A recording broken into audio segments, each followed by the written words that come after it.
الحمد لله نحمده ونستعينه ونستغفره ونعوذ بالله من شرور أنفسنا وسيئات أعمالنا من يهده الله فلا مضل له ومن يضلل فلا هادي له وأشهد أن لا إله إلا الله وحده لا شريك له وأشهد أن محمدًا عبده ورسوله يا أيها الذين آمنوا اتقوا الله حق تقاته ولا تموتن إلا وأنتم مسلمون يا أيها الناس اتقوا ربكم الذي خلقكم من نفس واحدة وخلق منها زوجها وبث منهما رجالا كثيرا ونساء واتقوا الله الذي تساءلون به والأرحام إن الله كان عليكم رقيبا يا أيها الذين آمنوا اتقوا الله وقولوا قولا سديدا يصلح لكم أعمالكم ويغفر لكم ذنوبكم ومن يطع الله ورسوله فقد فاز فوزا عظيما أما بعد فإن خير الحديث كتاب الله وخير الهدي هدي محمد صلى الله عليه وسلم وشر الأمور محدثاتها وكل محدثة بدعة وكل بدعة ضلالة وكل ضلالة في النار أعوذ بالله السميع العليم من الشيطان الرجيم بسم الله الرحمن الرحيم اقرأ باسم ربك الذي خلق خلق الإنسان من علق اقرأ وربك الأكرم الذي علم بالقلم علم الإنسان ما لم يعلم وقال النبي صلى الله عليه وسلم من سلك طريقا يلتمس فيه علما سهل الله له طريقا إلى الجنة الحديث رب اشرح لي صدري ويسر لي أمري واحلل عقدة من لساني يفقهوا قولي رب زدني علما سبحانك اللهم رب زدني علما. محترم حاضرین جمعہ، اسلامی بھائیوں، بزرگوں، نوجوان ساتھیوں، خواتین اسلام، قرآن کریم سورہ علق کی ابتدائی 5 آیت کریمہ تلاوت کی گئی. یہ وہ آیات ہیں جن کو نبی کریم صلی اللہ علیہ وسلم پر نازل کر کے نبوت کا آغاز کیا گیا. یعنی آپ صلی اللہ علیہ وسلم کو جب اللہ نے نبی بنایا تو جبریل امین کے ذریعے سے انہی 5 آیتوں کو اللہ تبارک و تعالیٰ نے آپ کو دیا. یہ آیات قرآن کریم کی یہ پیغام ہمیں علم کی اہمیت کو یاد دلاتا ہے. حالانکہ آپ اس آیت کریمہ کے اترنے کے وقت کے حالات پر ذرا نظر ڈالیں گے تو معلوم ہوگا کہ جن حالات میں یہ آیت کریمہ نازل کی گئی وہ حالات بڑے جاہلانہ حالات تھے. شرک کے دلدل میں لوگ پھنسے ہوئے تھے، مختلف معبودان باطلہ کی عبادت کرتے تھے. کہیں لات کی عبادت کی جا رہی ہے، کہیں عزا کی عبادت کی جا رہی ہے، کہیں ہبل کی عبادت کی جا رہی ہے، اور مشرکین مکہ مختلف خداؤں اور مختلف معبودوں کے جھمیلے میں پھنسے ہوئے ہیں. اللہ رب العزت والجلال نے ان مشرکین مکہ کو ان خرافات سے نکالنے کے لیے، ان برائیوں سے نکالنے کے لیے مختلف معبودان باطلہ کی جانب اور ان کے آگے اپنے سر ٹیکنے سے بچانے کے لیے اللہ رب العزت والجلال نے اپنا آخری پیغام اور اپنے آخری نبی جناب محمد رسول اللہ صلی اللہ علیہ وسلم کو بھیجا تاکہ دنیا سے شرک کا خاتمہ ہو جائے، رسوم و رواج مٹ جائیں، اللہ وحدہ لا شریک کے نام کا بول بالا۔ لیکن غور کیجئے، اللہ نے پہلے یہ نہیں کہا کہ اے نبی ان معبودان باطلہ سے لوگوں کو پاک کیجئے، یہ نہیں کہا کہ لات، عزا اور حبل کے سامنے لوگ سجدہ کر رہے ہیں، ان کو سجدے سے منع کیجئے، نہیں، بلکہ اللہ رب العزت والجلال نے پہلے اقرأ بسم ربک الذی خلق خلق الانسان من علق اقرأ وربک الاکرم الذی علم بالقلم علم الانسان ما لم يعلم۔ یہ 5 آیت کریمہ نازل فرمائی اور نبی کریم صلی اللہ علیہ وسلم کو حکم ہوا، اے نبی پڑھیے اپنے پاک پروردگار کے نام سے جس نے پیدا کیا۔ معلوم ہوا کہ جب تک علم نہیں ہوگا، جب تک جانکاری نہیں ہوگی، تب تک ہم معبودان باطلہ سے اپنے آپ کو نہیں بچا سکتے، تب تک ہم شرک کے دلدل سے اپنے آپ کو نہیں بچا سکتے، تب تک ہم رسوم و رواج کے دلدل میں پھنسے رہیں گے۔ اور علم ایسی چیز ہے، علم ایسا ہنر ہے،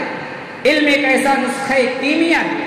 کہ اس کی موجودگی میں ہم اپنے پروردگار کو جان پائیں گے، ان کو پہچان پائیں گے، اللہ کا تعارف ہوگا، اور پھر ہمارے دل سے، ہمارے ذہن سے ساری خرافات اور سارے معبودان باطلہ کی محبت ختم ہو جائے گی۔ اسی لیے اللہ نے کہا کہ اے نبی آپ پڑھیے اور ان کو بتلائیے کہ کون ہے وہ ذات جس نے تمہارا وجود بخشا، اور اس وجود کو بخشنے میں، اس وجود کو بخشنے میں تمہارے لیے کیسے کیسے مراحل اللہ تبارک و تعالیٰ نے طے کرائے۔ اقرأ بسم ربک الذی خلق خلق الانسان من علق، پڑھیے اپنے رب کے نام سے جس نے پیدا کیا، اور انسان کو کیسے پیدا کیا؟ جس طریقے سے اسے ہاتھ، اسے پیر، اسے آنکھ، اسے کان اور اسے دوسرے اعضاء دیے کہ اللہ تبارک و تعالیٰ نے ایک ہی وقت میں سارے اعضاء کو بنا کر کے انسان کو دنیا کے اندر بھیج دیا؟ نہیں، خلق الانسان من علق، انسان کو پہلے خون کا لوتھڑا بنایا، پہلے خون کا لوتھڑا بنایا، جمع ہوا خون بنایا، اور اسٹیپ بائی اسٹیپ کر کے 9 مہینے کے اندر انسان کا یہ پورا جسم بنایا۔ اس رب کے نام سے پڑھیے جس نے انسان کو تخلیق دی ہے، جس نے انسان کو پیدا کیا ہے۔ یہ آیت کریمہ علم کی اہمیت پر واضح دلیل ہے، کیونکہ میرے بھائیوں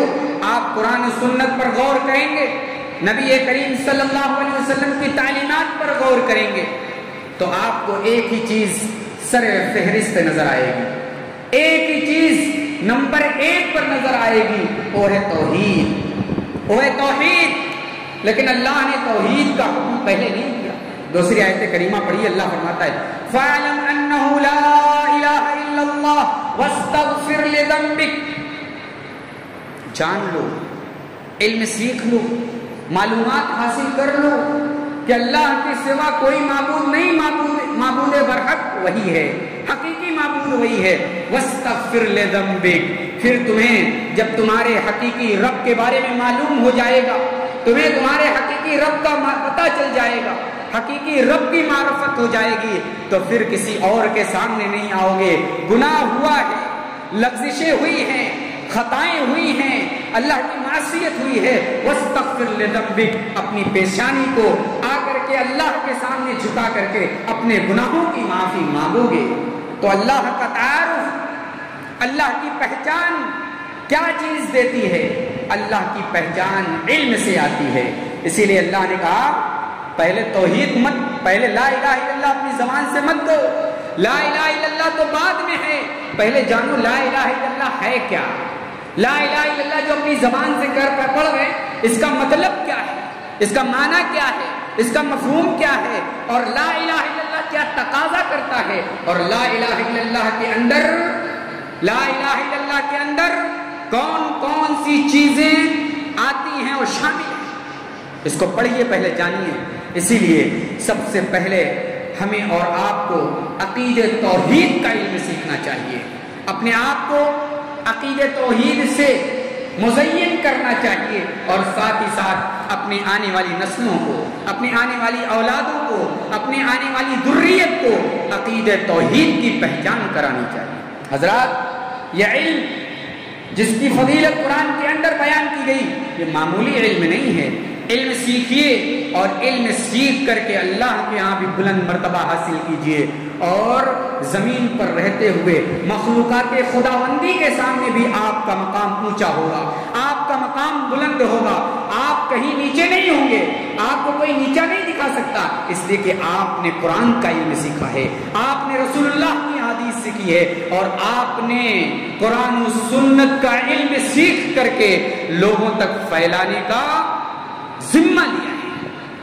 پڑھیے قرآن کریم، اللہ فرماتا ہے یرفع اللہ الذین آمنوا منکم والذین اوتوا العلم درجات۔ اے لوگوں سن لو، اللہ تبارک و تعالیٰ نے علم کا مرتبہ اتنا اونچا رکھا ہے، یرفع اللہ الذین آمنوا منکم والذین اوتوا العلم درجات، جنہیں ایمان کی دولت نصیب ہو گئی، جو ایمان کی دولت سے مالا مال ہو گئے، اور جنہیں علم دے دیا گیا، یہ دونوں لوگ اللہ تبارک و تعالیٰ کے نزدیک بہت بلند مرتبے پر فائز ہیں، بہت اونچا مرتبہ ہے۔ حضرت ابن عباس مفسر امت اس حدیث کی آیت کریمہ کی تفسیر کرتے ہوئے کہتے ہیں کہ یہ آیت کریمہ اس بات کو بتلاتی ہے کہ دیکھو مومنین کا مرتبہ 100 درجہ، علم حاصل کرنے والے کا مرتبہ مومنین کے اوپر 100 درجہ بلند ہے، اور ہر درجے کے درمیان 100 درجہ ہوتا ہے۔ کتنا بلند ہے علم کا مرتبہ، کتنا بلند ہے علم والے۔ اہل علم کی اہمیت کو سمجھنا ہے تو آپ قرآن کریم کی ایک اور آیت کریمہ اپنے سامنے رکھیے۔ اللہ تبارک و تعالیٰ فرماتا ہے قُلْ هَلْ يَسْتَوِي الَّذِينَ يَعْلَمُونَ وَالَّذِينَ لَا يَعْلَمُونَ، کیا جاننے والے اور نہ جاننے والے برابر ہو سکتے ہیں؟ جو جانتا ہے، جنہیں معلومات ہے، جو انگوٹھا چھاپ ہے، جنہیں سگنیچر کا ڈھنگ نہیں، جنہیں مجلسوں میں بیٹھ کر کے باتیں کرنے کا ڈھنگ نہیں، جو ایک منٹ کے لیے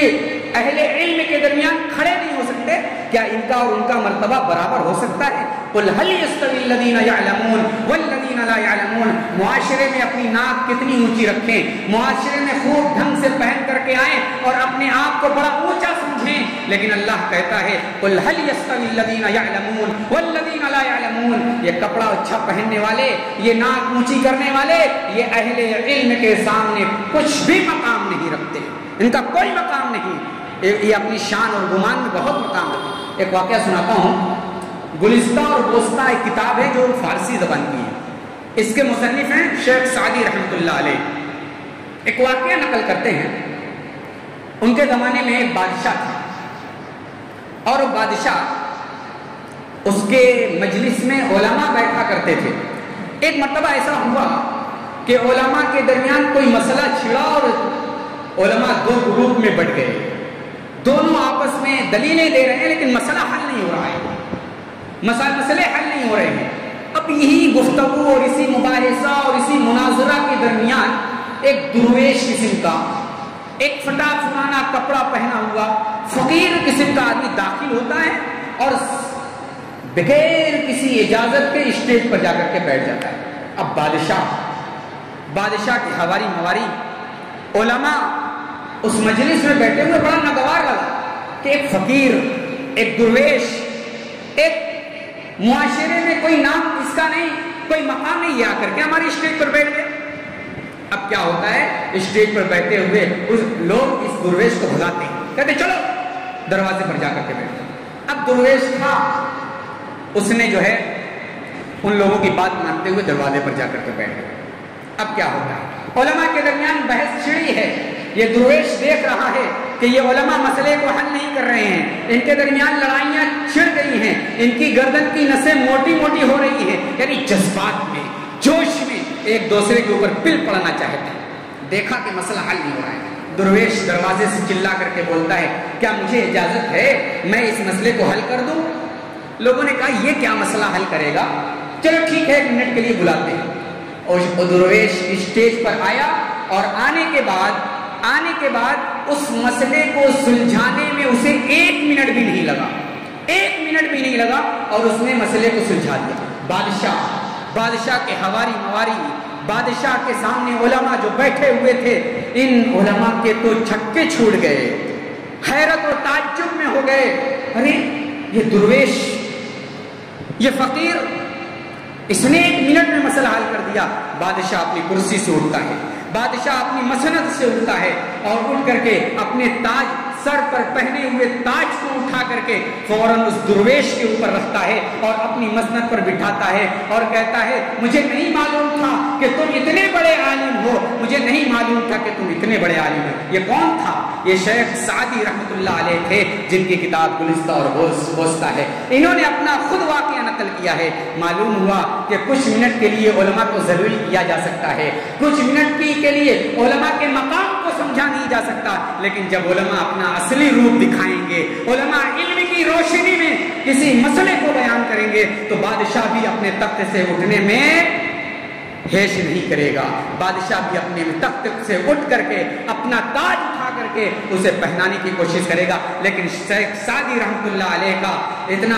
شیخ سعدی رحمۃ اللہ علیہ اتنے انکساری اور تواضع والے آدمی تھے کہ انہوں نے اس کا تاج پہننا قبول نہیں کیا اور فوراً اسٹیج سے اترے اور اپنا راستہ لیا۔ یہ علم کا مقام ہے میرے بھائیوں، یہ تو میں نے ایک واقعہ بیان کیا ہے۔ آئیے نبی کریم جناب محمد الرسول اللہ صلی اللہ علیہ وسلم کی ایک حدیث پڑھتے ہیں۔ اللہ کے پیارے رسول فرماتے ہیں من سلک طریقا یلتمس فیہ علما سہل اللہ لہ طریقا الی الجنہ، جو شخص علم کے راستے پر چلتا ہے، علم کے راستے پر سوار ہوتا ہے، علم کے راستے کو اپناتا ہے، اس کے لیے اللہ تبارک و تعالی جنت کے راستے کو آسان بنا دیتا ہے۔ تو اپنے بچوں کو علم سکھائیے، اپنے بچوں کو علم سے آشنا کیجیے۔ علم دین اول نمبر پر ہے، اس لیے کہ اس علم دین کے ذریعے سے انسان کی دنیا بھی اور انسان کی آخرت بھی بنے گی۔ علم دین مشت ہے، علم دین ضروری ہے۔ اگر ہر شخص اور ہر بچہ عالم دین نہیں بن سکتا ہے تو کم سے کم دین کی بنیادی باتیں، نماز کیسے پڑھے گا، غسل جنابت کیسے کرے گا، روزہ کیسے رکھے گا، حج کیسے کرے گا، اور دوسری جو بنیادی چیزیں ہیں ان بنیادی چیزوں کا علم دینا یہ ضروری ہے۔ اور ساتھ ہی ساتھ آپ کو چاہیے اور تمام لوگوں کو چاہیے علم دین کے ساتھ ساتھ آپ اپنے بچوں کو ڈاکٹر بھی بنائیں، آپ اپنے بچوں کو انجینئر بھی بنائیں، آپ اپنے بچوں کو فلاسفر بھی بنائیں، اور آپ اپنے بچوں کو دوسرے فیلڈ کا ماہر بھی بنائیں، آپ اپنے بچوں کو ایڈوکیٹ اور وکیل بھی بنائیں، تاکہ مسلمان اپنے معاملات کو اپنے مسلم بھائی کے سامنے پیش کر کے اپنے معاملات کو حل کرانے کی کوشش کریں۔ حضرات، علم کی راہ میں ہم بہت کوڑے ہیں، اور خصوصی طور پر کہا جائے تو علم دین کی راہ میں آپ دیکھیں گے پوری دنیا کے اندر کتنے فتنے پھیلے ہوئے ہیں، بہت ہر طرح کا فتنہ ہے۔ سب فتنے اس دین کی تعلیمات کو روکنے کے لیے ہیں۔ کہیں عورت کا فتنہ، کہیں کوئی اور فتنہ، کہیں برداشت کا فتنہ، بہت سارے فتنے۔ یہی میں بتاؤں، بڑی عجیب بات ہے کہ آپ معاشرے میں کہیں جاہل ڈاکٹر نہیں دیکھیں گے، کہیں جاہل انجینئر نہیں سنیں گے کہ کوئی جاہل ڈاکٹر کسی کا علاج کر رہا ہے، کہیں کوئی جاہل انجینئر کسی بلڈنگ کو بنا رہا ہے۔ یہ جاہل انجینئر اور جاہل ڈاکٹر کا نام نہیں سنیں گے، لیکن جاہل مولوی بہت دیکھیں گے، بہت سے جاہل مولوی آپ کو مل جائیں گے اسٹیج پر بیٹھے ہوئے، جنہوں نے ایک کتاب پڑھ لی، 2 کتاب پڑھ لی، اور اب ہمارے نوجوان اور ہمارے بزرگ سب اسی سے علم سیکھنے کے لیے دوڑ لگا رہے ہیں، کیونکہ ان کے یہاں نئی نئی چیزیں ہیں، کیونکہ ان کے یہاں اینٹک چیزیں ہیں۔ اسلام 1400 سال پہلے جو تھا 1400 سال بعد بھی ہے اور قیامت کی صبح تک وہی اسلام رہے گا، وہی دین کی تعلیم رہے گی اور اسی سے مسائل اخذ کیے جائیں گے، اسی سے مسائل نکالے جائیں گے۔ کوئی نئی چیزیں اگر کوئی پیش کرتا ہے فوراً آپ کھڑے ہو جائیں، فوراً اپنا کان کھڑا کر لیں، کہیں یہ دین بیزاری والی تعلیمات تو نہیں دے رہا ہے، کہیں دین سے دور کرنے والی تعلیمات تو نہیں دے رہا۔ میرے بھائیوں، اسی طریقے سے آپ علم کا مقام سمجھیں گے اور علم کا مقام سمجھنا چاہیں گے تو آپ حضرت آدم علیہ الصلاۃ والتسلیم کو دیکھ لیجئے۔ حضرت آدم کو اللہ نے پیدا کیا، پیدا کرنے کے بعد وَعَلَّمَ آدَمَ الْأَسْمَاءَ كُلَّهَا ثُمَّ عَرَضَهُمْ عَلَى الْمَلَائِكَةِ فَقَالَ أَنبِئُونِي بِأَسْمَاءِ هَؤُلَاءِ إِن كُنتُمْ صَادِقِينَ۔ پہلے پارے کے اندر اللہ نے بتایا کہ اللہ نے حضرت آدم کو پیدا کیا، پیدا کرنے کے بعد جنت کے ساری چیزوں کا نام بتلا دیا، سارا علم سکھلا دیا۔ اب اللہ تبارک و تعالیٰ نے فرشتوں سے کہا کہ آدم سے سوال کرو، آدم سے سوال کرے۔ آدم علیہ السلام ساری چیزوں کا فٹافٹ نام گنا دے رہے جن کا فرشتوں کو بھی علم نہیں تھا۔ معلوم ہوا کہ اللہ تبارک و تعالیٰ نے بنو آدم کو علم کی بنیاد پر فضیلت دی ہے، اور یہی نہیں، حضرت آدم علیہ السلام پیدا کیے گئے، انہیں اللہ نے علم کی دولت سے نوازا۔ پھر کیا ہوا؟ اللہ تبارک و تعالیٰ کی سب سے بہترین مخلوق فرشتوں کے ذریعے سے حضرت آدم علیہ السلام کو سجدہ کرایا گیا۔ یہ علم کی بنیاد پر تھا، علم کی بنیاد پر تھا کہ وہ عالم تھے، انہوں نے ساری چیزوں کا نام بتلا دیا۔ اس بنیاد پر اللہ تبارک و تعالیٰ نے سجدہ تعظیمی حضرت آدم علیہ السلام کا فرشتوں کے ذریعے سے کرایا۔ یہی نہیں، آپ غور کیجئے نبی کریم صلی اللہ علیہ وسلم کو، کہ نبی کریم صلی اللہ علیہ وسلم کی تعلیم ہے اور آپ کی خواہش تھی کہ میں دنیا کے اندر غریب ہی انسان بن کر کے رہوں، اور اللہ کے نبی نے فرمایا دنیا کے اندر ایسے رہو جیسے مسافر ہے جو چلتا ہے، کچھ دور چلتا ہے، کچھ زیادہ راہ لے کر کے چلتا ہے، ختم ہو جاتا ہے، پھر لیتا ہے، مگر مستقل اس کا کچھ نہیں ہوتا ہے۔ تو اسی طریقے سے تم دنیا کے اندر رہو۔ اللہ کے نبی نے کسی چیز کی زیادتی کی دعا نہیں کی، اللہ تعالیٰ سے یہ نہیں کہا کہ مال زیادہ ہو جائے، اولاد زیادہ ہو جائے، گھر بار میں بلڈنگیں اور مکانات زیادہ ہو جائیں، اللہ نے یہ نہیں کہا۔ اللہ سے صرف یہ بات کہی وَقُلْ رَبِّ زِدْنِي عِلْمًا وَقُلْ رَبِّ زِدْنِي عِلْمًا وَقُلْ رَبِّ زِدْنِي عِلْمًا۔ اللہ نے نبی سے کہلوایا، اے نبی آپ کہیے رب زدنی علما، اے اللہ میرے علم میں زیادتی عطا فرما، اے اللہ میرے علم میں اضافہ کر دے، اے اللہ میرے علم میں زیادتی عطا فرما۔ پورا قرآن پڑھ جائیں، پوری حدیث پڑھ جائیں، کسی چیز کی زیادتی کی دعا اللہ کے رسول نے نہیں کی، صرف علم میں زیادتی کی دعا اللہ کے پیارے حبیب جناب محمد رسول اللہ صلی اللہ علیہ وسلم نے کی تھی۔ اس سے بھی علم کا مقام واضح ہوتا ہے کہ علم کا کتنا مقام ہے۔ علم کے مقام کو سمجھنا ہے،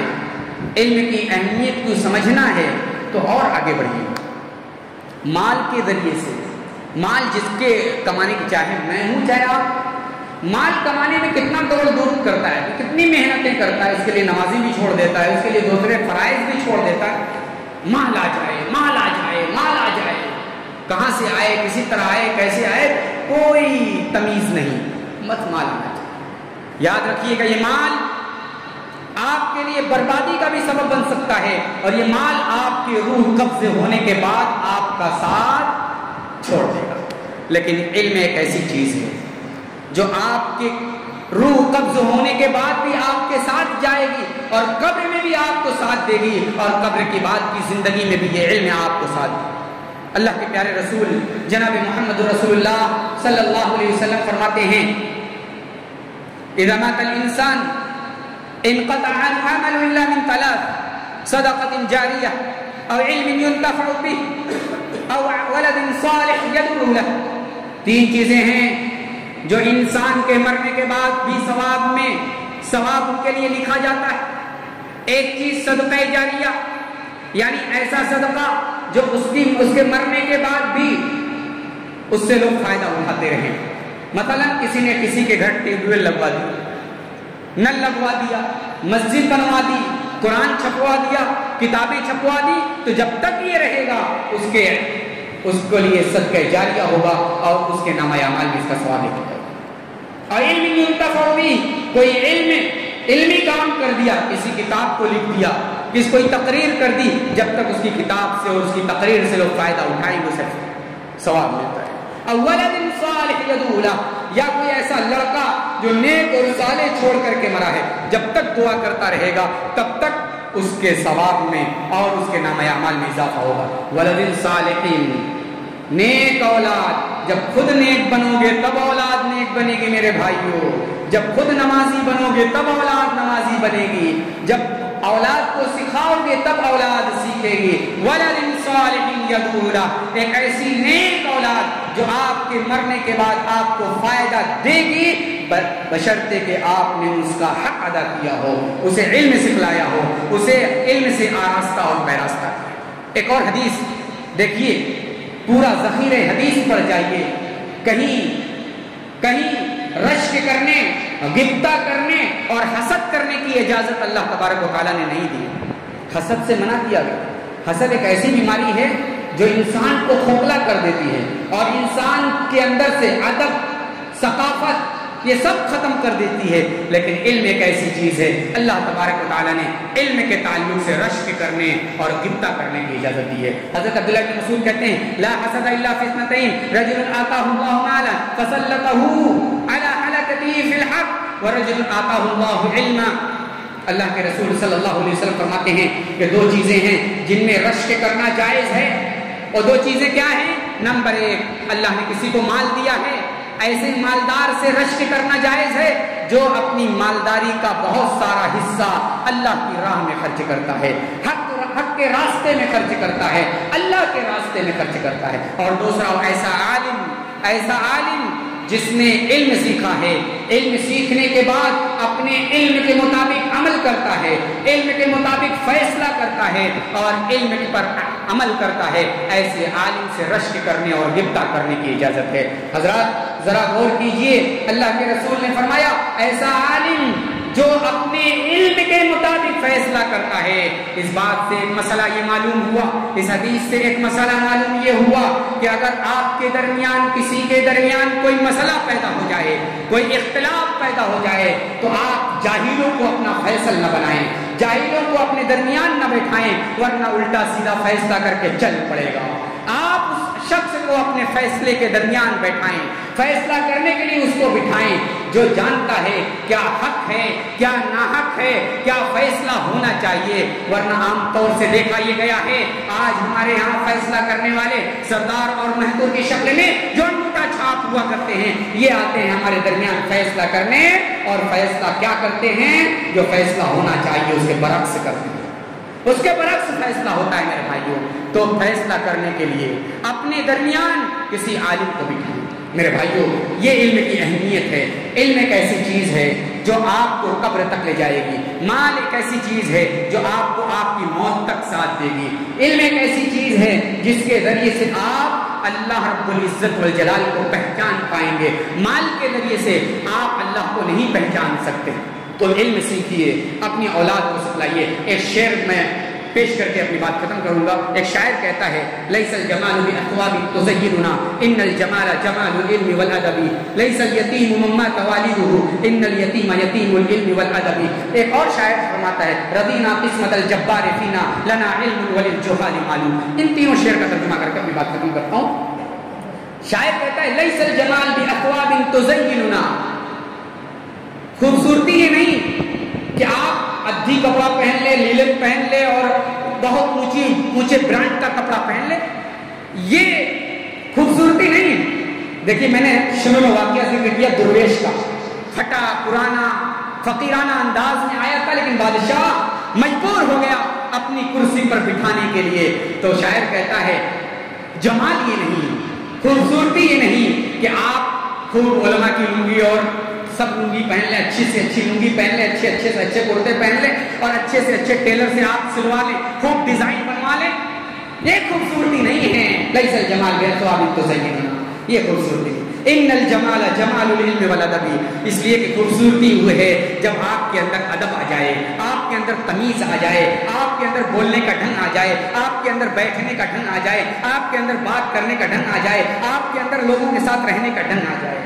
لیس الجمال باثواب تزیننا، خوبصورتی یہ نہیں کہ آپ کو خوبصورت کپڑا پہن لے، بلکہ خوبصورتی یہ ہے کہ آپ کا علم و جمال اعلیٰ پیمانے پر فائز ہو جائے، آپ علم و جمال کے اوج ثریا پر فائز ہو جائے۔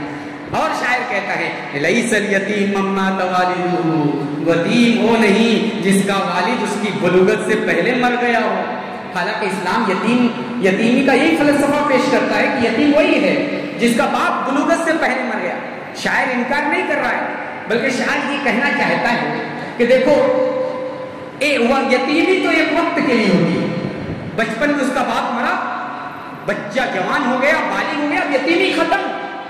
تو شاعر کہتا ہے یتیمی یہ نہیں کہ جس کا باپ اس کے بچپن میں مر جائے، بلکہ یتیمی وہ ہے جو علم و ادب سے یتیم ہو، علم ادب سے کوڑا ہو۔ جب علم و ادب سے کوڑے رہیں گے نا تو یہ آپ کا علم و ادب سے کوڑا رہنا آپ کی قبر تک لے جائے گا۔ یعنی جب تک آپ رہیں گے لوگوں کو نقصان ہی پہنچاتے رہیں گے۔ کبھی آپ کے اندر ادب آیا نہیں، کبھی تمیز آیا ہی نہیں، کبھی آپ نے جانا نہیں کہ علم کا عین کیا ہوتا ہے۔ تو علم و ادب سے کوڑا انسان کو ہمیشہ کوڑا ہی رکھتا ہے۔ ایک اور شعر، رضینا قسمت الجبار فینا لنا علم وللجہال معلوم، ہم اللہ کی تقسیم سے راضی ہو گئے۔ رضینا قسمت الجبار فینا، اللہ نے ہمارے درمیان جو تقسیم کر دی، کسی کو مالدار بنا دیا، کسی کو غریب بنا دیا، کسی کو مڈل کلاس کا بنا دیا، کسی کو گورا بنا دیا، کسی کو کالا بنا دیا، تو ہم اس تقسیم سے اللہ کی راضی ہو گئے۔ لنا علم، ہمارے لیے تو علم ہے، ہمارے لیے پہلے علم ہے، وللجہال معلوم، جاہلوں کے لیے مال ہے۔ ہم پہلے علم سیکھیں گے، علم کے بعد جو جائز طریقے سے مال آئے گا اس جائز طریقے سے مال حاصل کرنے کی کوشش کریں گے۔ لیکن جاہلوں کو دیکھو، مال ہی مال کے چکر میں پڑے، مال آئے مال آئے مال آئے، نماز میں ہے تب بھی مال کا حساب کر رہے ہیں،